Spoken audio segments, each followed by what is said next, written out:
The notice showed up on my doorstep like an unwelcome guest. Bold red letters screamed urgent.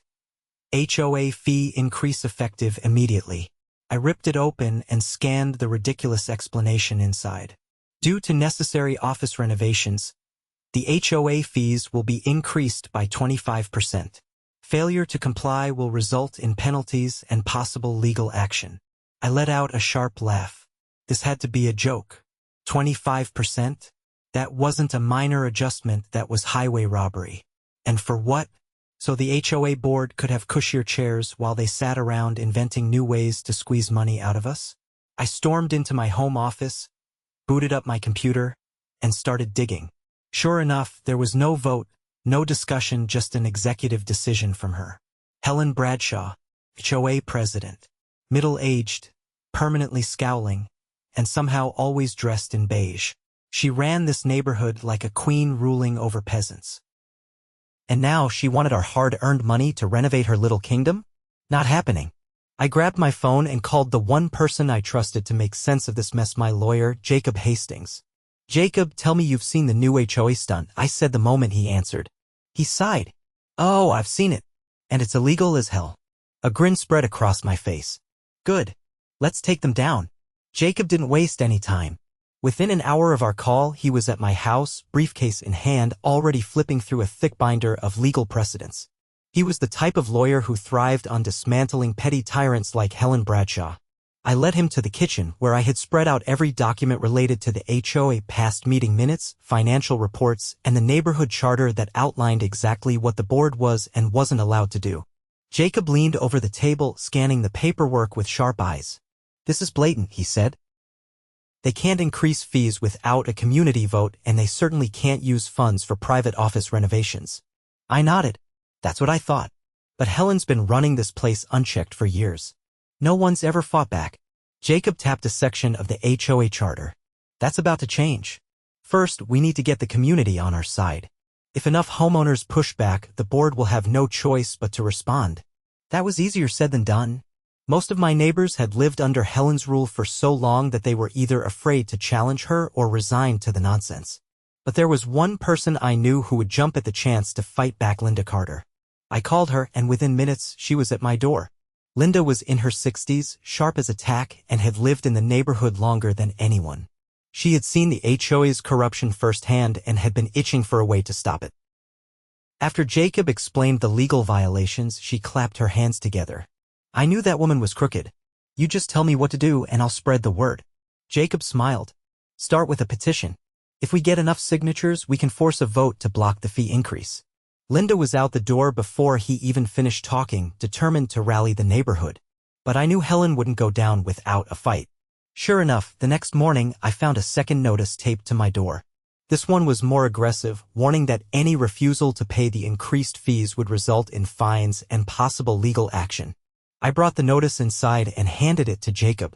He read it, then shook his head. "Scare tactics. But they don't have the legal authority to enforce this without proper approval." I wasn't just going to ignore the threat. I wanted to hit them where it hurt. So I decided to dig deeper into the HOA's finances. If they were misusing funds, there had to be a paper trail. It took hours of combing through documents, but eventually I found something interesting. The HOA didn't own the office building they were renovating. They leased it, and the lease was set to expire in a month. That gave me an idea. I contacted the property owner, an older man named Frank who had owned the building for decades. After some polite conversation, I asked if he had any plans for the space once the HOA's lease was up. Frank sighed. "Honestly, I was thinking of selling. The HOA's been a nightmare to deal with." That was exactly what I wanted to hear. "What if I bought it?" I asked. Frank hesitated. "You serious?" "Completely." We met the next day, and after some negotiations, I signed the paperwork to purchase the building. Just like that, the HOA no longer controlled their own office space. They would have to deal with me as their new landlord. I didn't say a word to Helen. I wanted her to find out the hard way. The morning after finalizing the purchase, I took a drive to the HOA office, which was housed in the very building they no longer controlled. The renovations were already underway, with workers hauling in supplies and furniture through the front doors. I parked across the street, watching them load in what looked like a brand new conference table, probably bought with our inflated fees. I strolled inside, greeted by the scent of fresh paint and the sight of Helen Bradshaw standing near the front desk, clipboard in hand, barking orders at a contractor. She didn't notice me at first, too busy chastising the man over the wrong shade of beige for the walls. I leaned against the counter, waiting for her to turn around. When she finally did, her expression flickered with annoyance before settling into her usual, forced politeness. "If you're here to discuss the fee increase," she said, her voice clipped, "you can submit a formal complaint." "But it won't change anything." I pulled a folded paper from my pocket and placed it on the counter between us. "Actually, I'm here about your lease." She frowned, unfolding the document. Her eyes scanned it, and for the first time, I saw genuine confusion creep across her face. "What is this?" she demanded. "Your lease agreement, or rather, your former one." I tapped the paper. "The building's been sold. I'm the new owner." Helen's mouth opened, then closed again. She blinked rapidly, as if computing the information took an extra second. "That's impossible." "Not at all.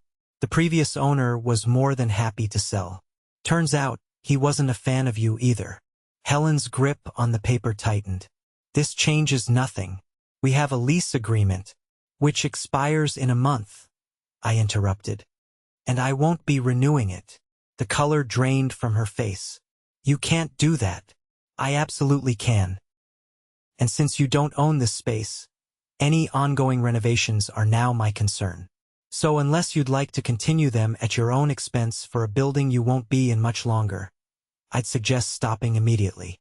The contractor, who had been standing awkwardly nearby, glanced between us. "So, you're saying we should halt work?" I turned to him, giving a nod. "Unless Helen wants to pay you out of her own pocket, I wouldn't expect another dime from the HOA funds." He didn't need to be told twice. He signaled to his crew, and within minutes, workers were packing up their tools and materials. Helen sputtered, trying to regain control of the situation. "You're making a huge mistake," she seethed. "This will be contested. The board will fight this." I shrugged. "Good luck with that.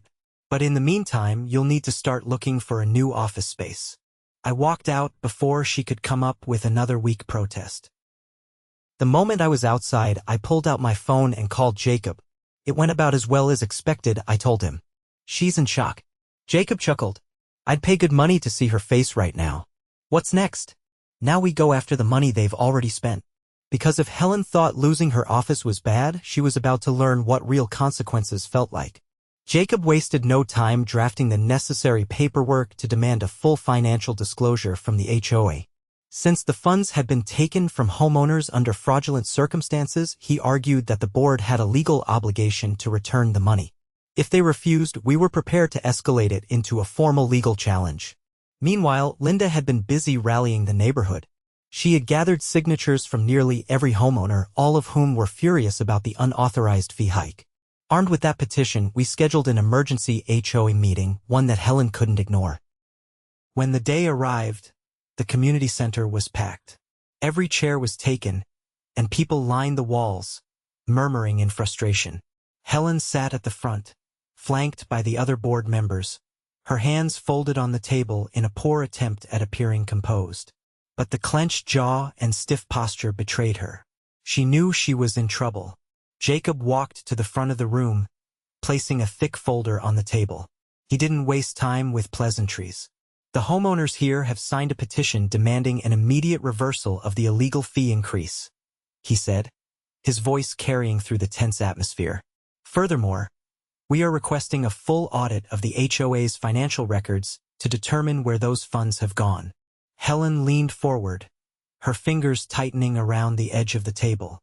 "The increase was necessary for the upkeep of community operations," she said. "This is standard HOA procedure." Jacob flipped open the folder and pulled out a document. "Standard procedure requires a community vote. That didn't happen. Instead, you made an executive decision to funnel money into renovations for an office space that the HOA doesn't even own." A murmur of shock rippled through the crowd. Some homeowners turned to each other, whispering in disbelief. Helen's lips pressed into a thin line. "The office is essential to running this neighborhood," she countered. We needed a functional space. I stepped forward before Jacob could respond. You needed a functional space, I corrected. The rest of us didn't ask for luxury renovations. And now you don't even have the office anymore. Helen's nostrils flared, but she remained silent. She knew if she admitted that she had lost the lease, the last shred of credibility she had would crumble. Linda stood from her seat. We want to know where our money went, she said, her voice carrying a sharp edge. We want a detailed report of every dollar spent. The other board members shifted uncomfortably. It was clear that while they had backed Helen's decisions before, they weren't eager to go down with her. Jacob slid another paper across the table. This is a formal request for financial disclosure.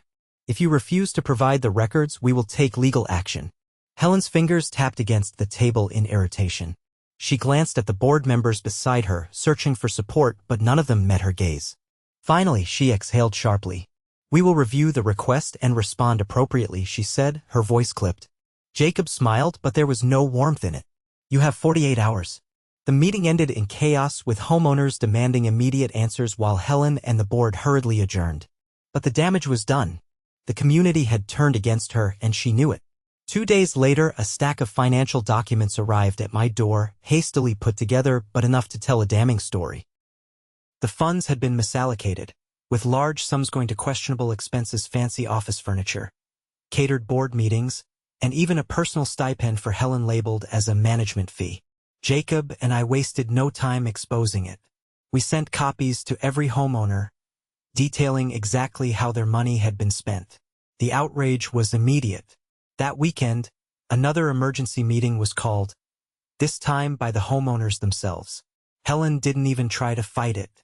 She sat silently as Jacob laid out the financial discrepancies, line by line, until there was no room for argument. Linda stood again, her voice clear and decisive. We're calling for a vote to remove Helen Bradshaw as HOA president, effective immediately. The vote was nearly unanimous. Helen sat frozen, her hands gripping the edge of the table as if she could hold onto her power through sheer force of will. But it was over. She had been dethroned. As the meeting dispersed, Jacob turned to me with a satisfied nod. That's one tire down, he said. I grinned. And an entire neighborhood freed. With Helen out, the HOA board scrambled to regain control, but the damage was done. Homeowners wanted answers, and they weren't going to accept vague excuses anymore. The financial disclosure had opened a floodgate of scrutiny, and now every expenditure was being questioned. Jacob and I had made sure of that. The day after Helen's removal, I walked through the neighborhood watching as conversations unfolded on driveways and sidewalks. Groups of residents stood together, gesturing animatedly as they discussed the revelations from the financial documents. The mood had shifted from frustration to determination. They wanted real change. Linda caught up with me outside my house, her expression sharp with purpose. She gestured toward the houses around us, where people were still talking. They're ready to vote in a new board, she said. No more backroom decisions. No more unchecked power. This time, we do it right. I nodded, pleased to see how quickly the neighborhood was rallying. We need people willing to stand up for the community, not just sit in those chairs and collect perks. Linda's mouth curled into a knowing expression. That's why I put your name down. I blinked at her. What? She crossed her arms. You took down Helen. You exposed everything. People trust you. I hadn't considered running for the board, but the idea made sense. If we wanted lasting change, someone had to make sure the new leadership actually followed the rules. And considering what I had just been through, I wasn't about to let another Helen take over. Before I could respond, Jacob walked up, a folder tucked under his arm. He looked between the two of us and raised an eyebrow. What's going on? Linda answered for me. I just told him he's running for the board. Jacob didn't look surprised. Makes sense. You already know how the system works and how it can be abused. I exhaled, then gave a nod. All right, let's do it. That evening, the HOA held a vote to elect a new board. The meeting was packed, even more so than when Helen had been ousted. People were eager to see real change, and they weren't going to let this opportunity slip away. As the nominees were announced, I saw Helen sitting in the back of the room, arms crossed, her expression unreadable. She had no authority anymore, but she was still watching, waiting to see what would happen next. When my name was called, I stepped up to the front, facing the homeowners who had put their trust in me. I kept my message simple. No more secret decisions. No more pocketing funds for personal gain. If I'm elected, everything this board does will be transparent. Every decision will be put to a vote, and every dollar will be accounted for. The applause was immediate. By the end of the night, the votes were counted, and I was officially on the new HOA board along with Linda and 2 other homeowners who had been vocal about the corruption. The first order of business? Undoing every shady decision Helen had made. Jacob helped us draft a resolution to officially reverse the fee increase, ensuring that homeowners would not be charged for renovations they had never approved. We also started the process of reimbursing the money that had already been taken. But there was still one issue left unresolved: the office building. The HOA had 30 days left on their lease, but I had no intention of letting them stay beyond that.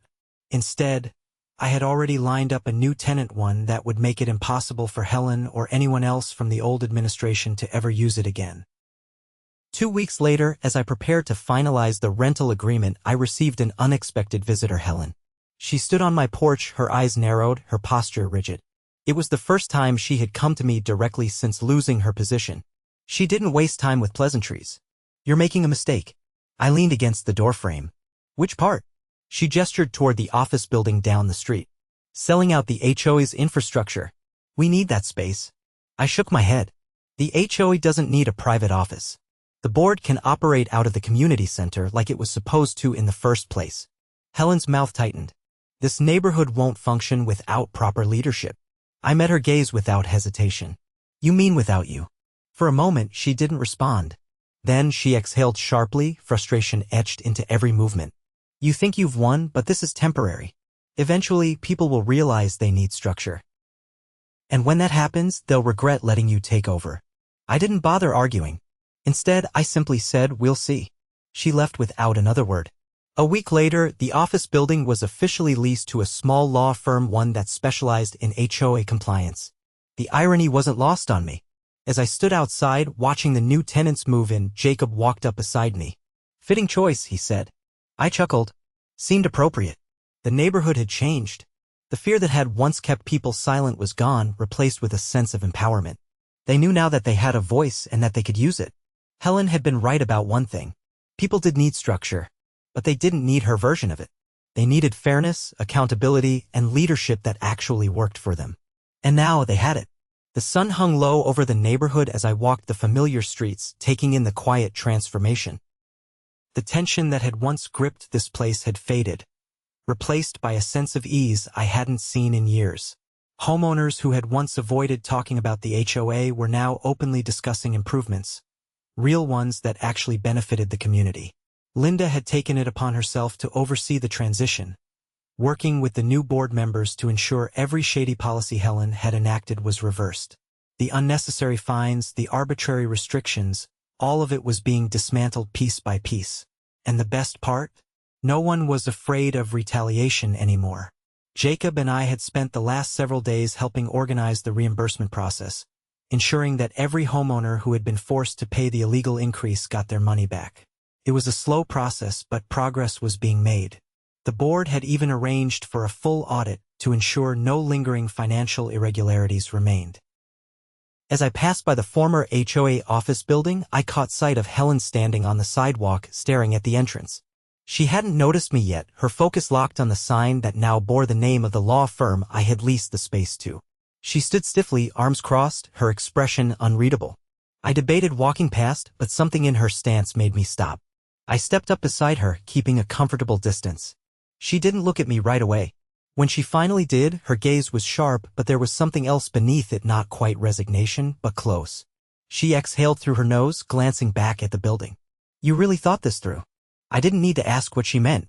It wasn't hard, just a matter of doing what should have been done a long time ago. Her fingers curled slightly against her sleeves. "You have no idea how much work it takes to run a community like this." I turned my head slightly, meeting her gaze. "I think I do now." She let out a dry sound, something between a scoff and a bitter laugh. "You think you've fixed everything. But give it time. People will start complaining again. They always do." I studied her for a moment. And maybe they should. A community isn't supposed to be ruled by a handful of people making decisions in secret. If they have concerns, they should be heard. She shook her head slightly, the corners of her mouth pulling tight. "They'll turn on you just like they did on me." I knew she wanted me to believe that her downfall had been inevitable, that leadership always ended in resentment. But she was wrong. The difference between us was that I hadn't treated this place like my personal empire. I glanced back at the law firm's office. The problem wasn't that people complained, Helen. It was that you stopped listening. She stiffened, but I didn't wait for a response. I turned and walked away, leaving her standing there, staring at the building that had once been hers to control. As I made my way back home, I spotted Linda outside her house, talking with a group of neighbors. She waved me over, her eyes bright with satisfaction. I stepped up beside her as she gestured toward the people gathered around. We were just talking about the next community meeting. People actually want to be involved now. One of the residents, a man I recognized from the petition efforts, nodded. For the first time, it feels like we actually have a say in what happens here. That was the real victory. It wasn't just about getting rid of Helen or undoing the damage she had done. It was about making sure that no one else could ever seize control the way she had. Jacob walked up a moment later, hands in his pockets, his expression one of quiet approval. Looks like things are settling into place. I nodded. No more backroom deals. No more unchecked power. Linda grinned. And no more beige everything. The group laughed. The tension that had once defined this neighborhood now replaced with something better, something stronger. As the sun dipped lower, casting long shadows across the street, I realized that for the first time in years, this place didn't feel like a battleground. Felt like home.